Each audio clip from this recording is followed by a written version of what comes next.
semua, salam, Om Swastiastu, Namo Buddhaya, salam kebajikan. Apa kabar semuanya? Kali ini kita mendengarkan podcast kita yang pertama dengan tema kehidupan sosial kelompok masyarakat pedesaan dan perkotaan. Tema ini sangat menarik kita bahas, kayak apa sih bedanya orang kota dan orang desa, terus culture shock apa yang terjadi di mereka dan lain-lain. Tapi sebelumnya kita kenalan dulu dengan saya Arkam Hermawan sebagai host dan rekan saya Muhammad Anwar. Lalu di sini ada narasumber kita itu Ibu Hani Nur Sahaini. Terima kasih Bu. Oke, langsung saja kita mulai dengan pertanyaan pertama yang berkaitan dengan tema kali ini. Menurut Ibu nih, apa sih bedanya masyarakat pedesaan dan perkotaan dalam kelompok sosial?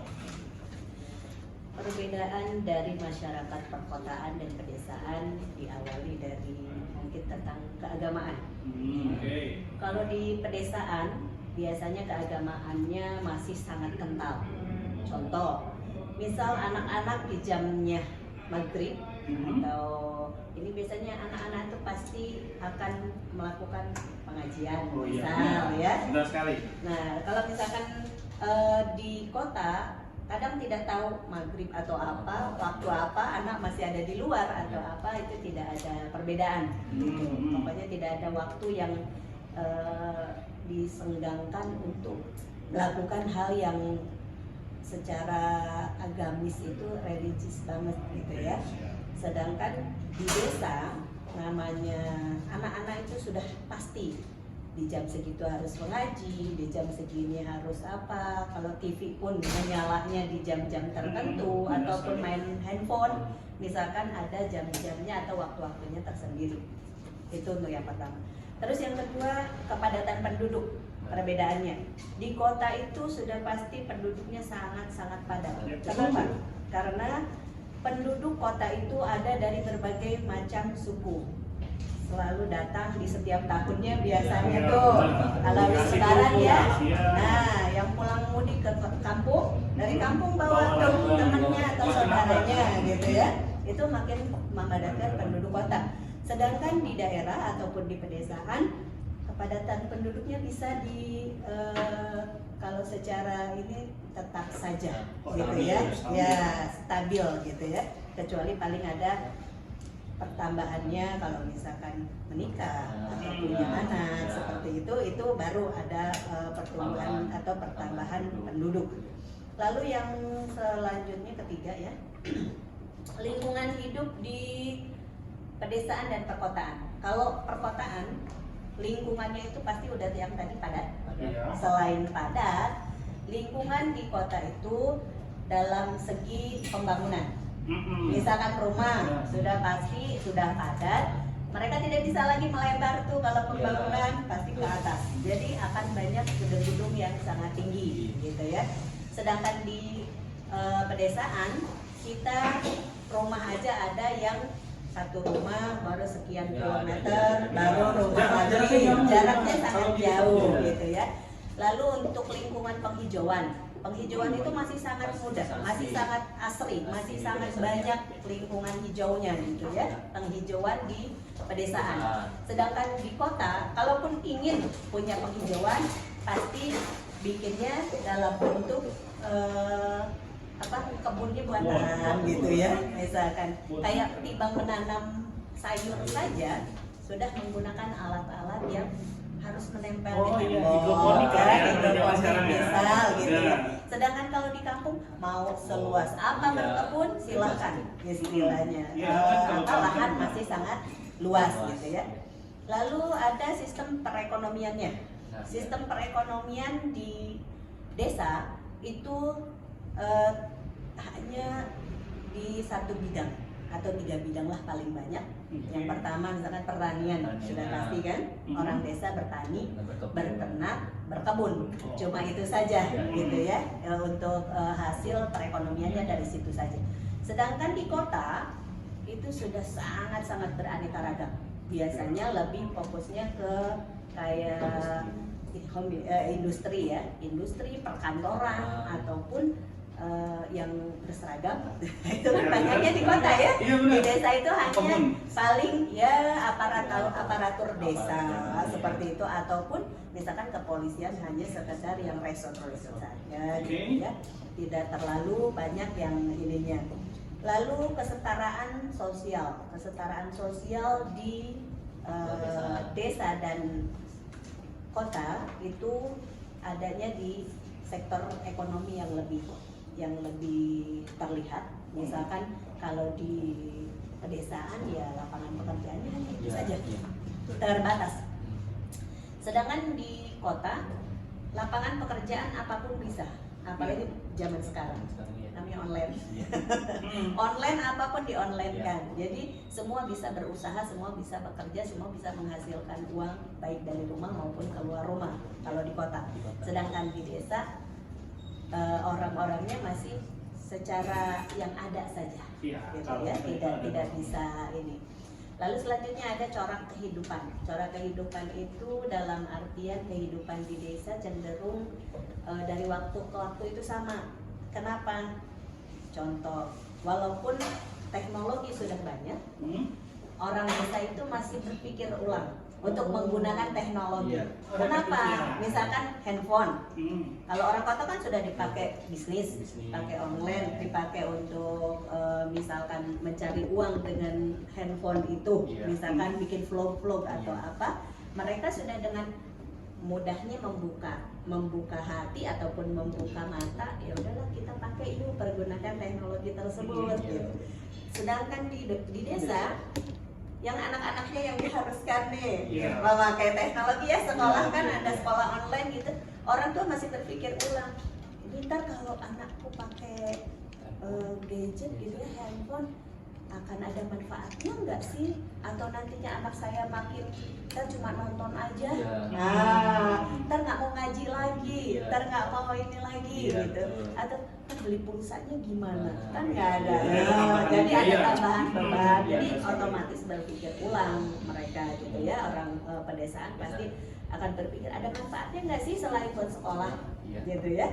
Kalau di kehidupan di kota memang sudah harusnya segala sesuatu digitalisasi, bahkan sampai ke sampah saja digitalisasi gitu ya, apalagi hal-hal pekerjaan itu menggunakan semuanya dari yang sudah modern itu tadi gitu ya. Lalu selanjutnya ada lagi pola interaksi. Interaksi di kota biasanya, kalau di kota itu kalau tidak memberikan keuntungan secara individual, tidak mau berinteraksi. Iya kan? Makanya disebut individualisme di kota. Sedangkan di desa, mau dia kenal mau enggak, yang penting satu wilayah ada hajatan langsung langsung bantu. Ada kebersihan langsung gotong royong gitu ya. Sedangkan di kota misalkan kalau nggak diundang, kalau datang, kalau nggak dikasih tahu, ih ngapain sih, biarin aja.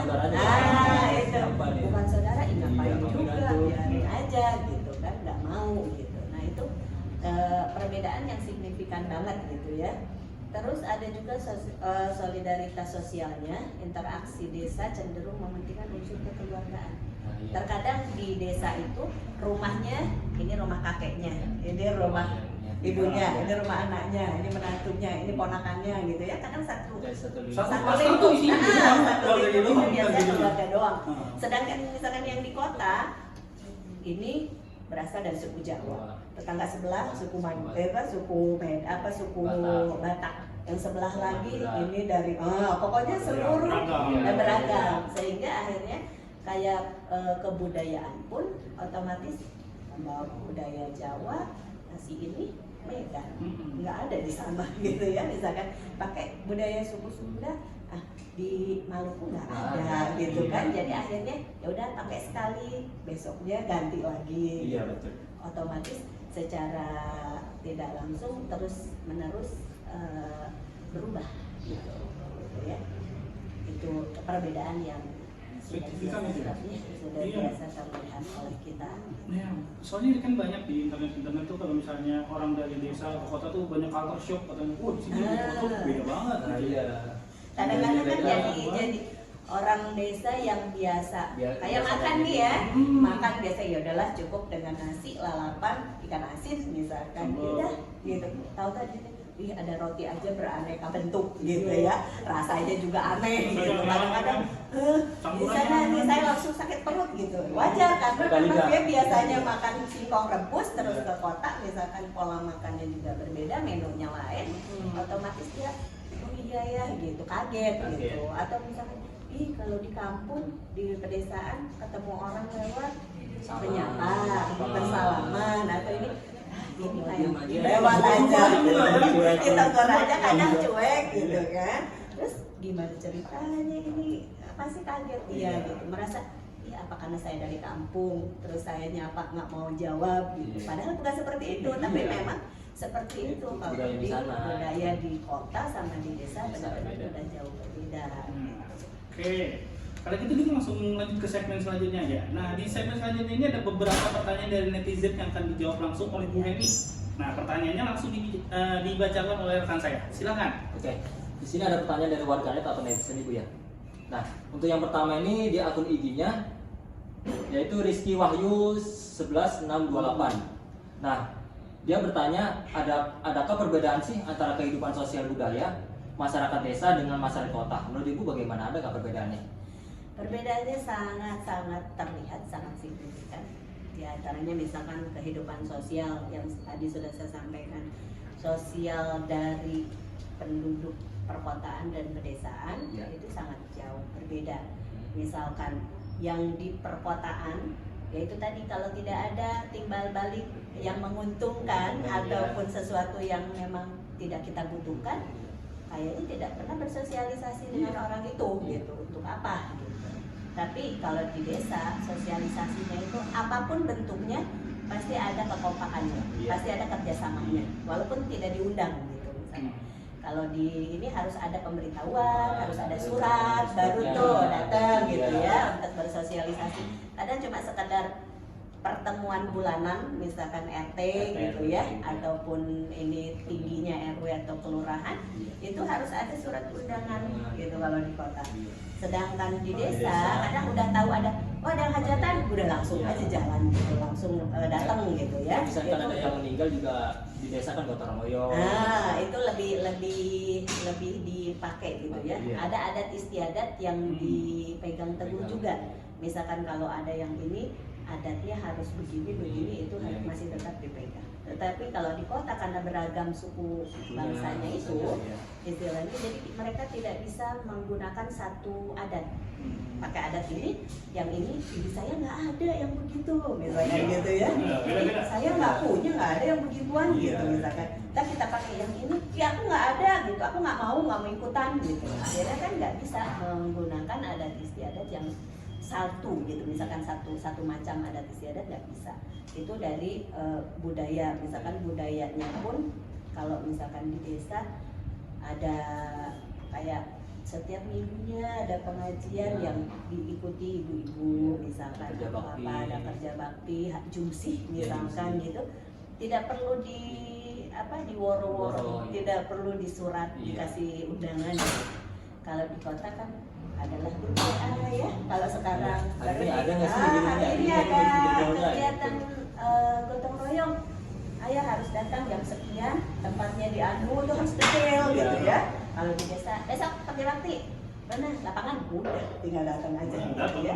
Nah, jadi budayanya pun tetap kayak misalkan acara hajatan atau misalkan ada orang desa yang sedang hamil atau apa, tetap menggunakan adat istiadatnya. Misalkan ada siraman lah atau apa, acara itu masih dipakai gitu ya.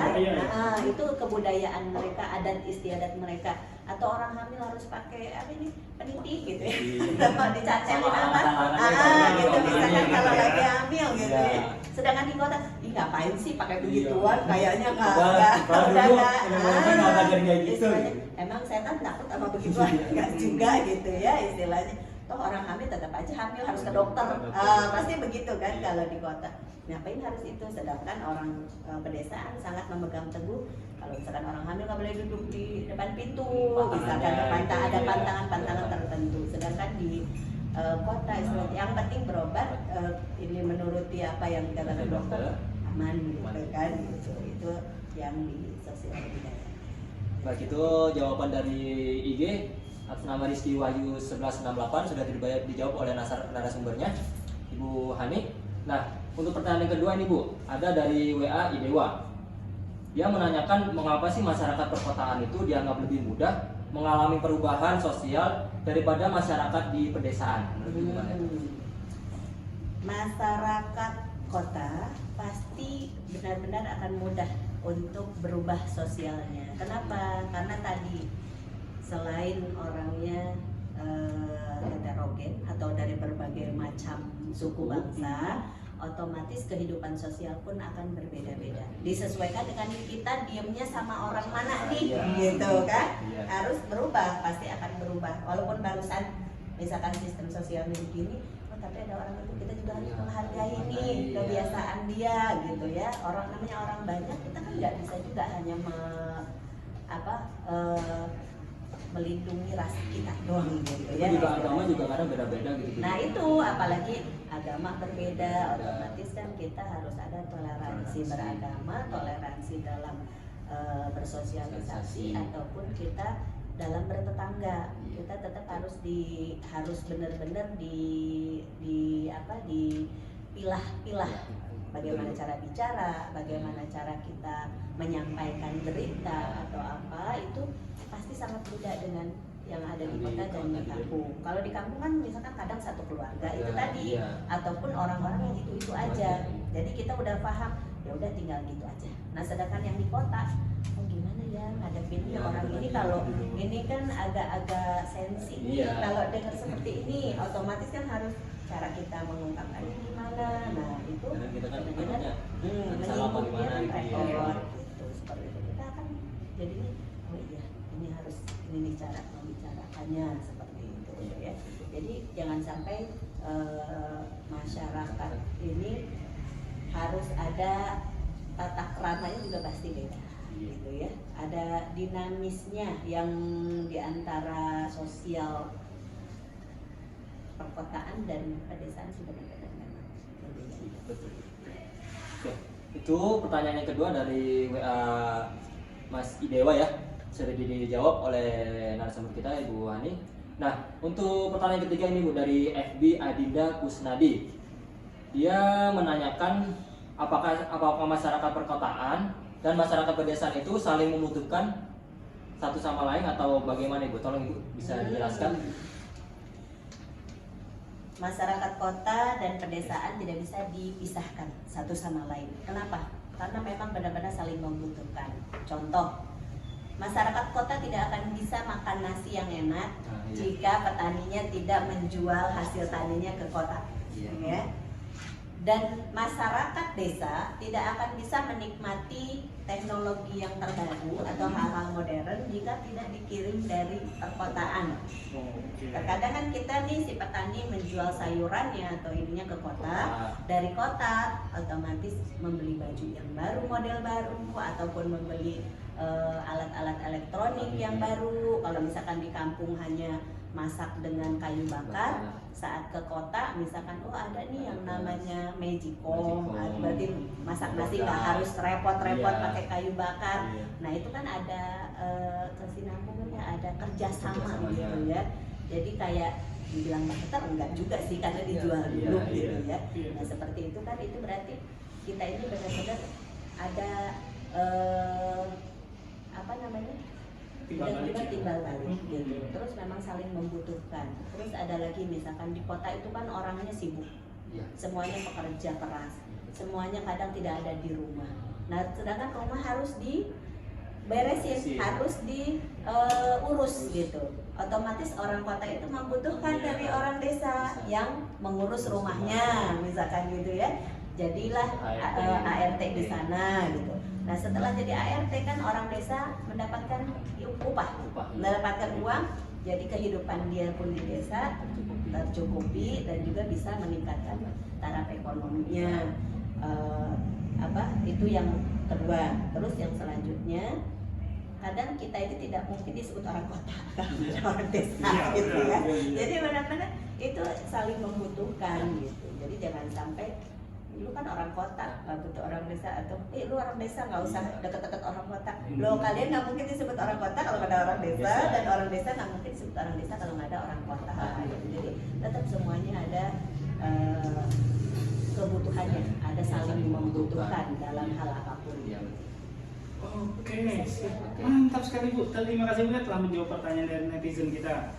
Nah, sekarang kita masuk ke kesimpulan nih. Oke, langsung saja dibacakan Mas Almu, ada kesimpulannya apa? Untuk kesimpulan, untuk resumenya, yaitu yang poin pertama, masyarakat desa masih memegang teguh adat istiadat, sedangkan masyarakat kota berpandang hidup rasional sehingga adat istiadatnya sudah tidak mengikat. Nah, untuk poin keduanya, masyarakat kota merupakan masyarakat dinamis yang mempunyai tingkat perubahan yang sangat tinggi, adanya kontak sosial dengan masyarakat luar. Nah, untuk masyarakat perkotaan sangat terbuka pada hal-hal yang baru dan yang datang dari luar sehingga sangat mudah dalam menerima perubahan. Nah, untuk yang poin ketiga, masyarakat pedesaan dan perkotaan bukanlah dua komunitas yang terpisah sama sekali satu sama yang lain. Bahkan dalam keadaan yang wajar, di antara keduanya terdapat hubungan yang erat, bersifat ketergantungan, karena di antaranya mereka saling membutuhkan satu sama yang lain. Baik, itu aja kesimpulannya. Oh, nggak kerasa banget yang kita udah di ujung podcast nih. Saya mewakili tim yang bertugas hari ini mengucapkan terima kasih Bu ya, Terima kasih. atas kesediaannya untuk jadi narasumber hari ini, dan seluruh tim yang telah bersedia untuk membantu pelaksanaan podcast hari ini sehingga berlangsung dengan lancar. Oke, sekian podcast dari kami. Jika ada kurangnya mohon dimaafkan. Semoga apa yang kita sampaikan berguna untuk kita semua. Wabillahi taufiq wal hidayah. Wassalamualaikum warahmatullahi wabarakatuh.